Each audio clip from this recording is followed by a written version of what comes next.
them. He cried, "Please help me, sir. I don't have any more clothes to wear." The rich father threw a glance at the poor boy and felt compassion for him. His clothes were ripped and shredded. "How old are you, little boy?" he asked him. "I'm 10, sir," he responded.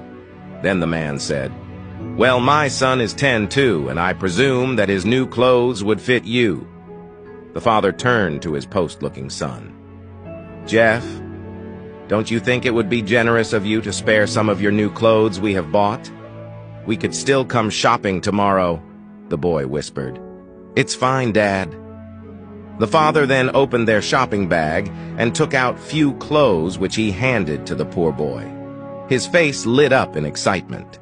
The father then inquired, "May I know where you live?" The poor boy replied, "I live under the bridge, right down the street."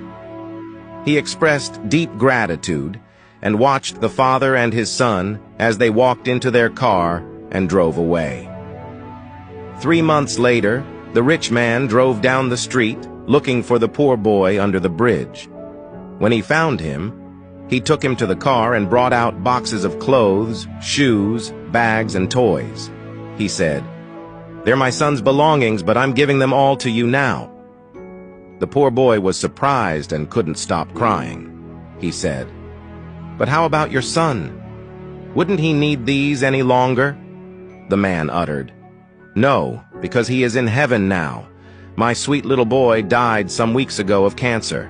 He had lived with cancer for 3 years, and we had known all along that he was going to die, so it was emotionally very difficult to watch him enter the final days of life. Do you know that on his deathbed, Jeff said to me, 'Daddy, when I'm finally gone, could you give all my belongings to the poor boy we met outside the mall?'"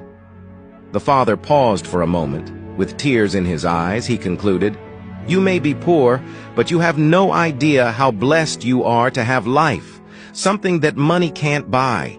I could have bought 100 lives for my son if it was possible. But no.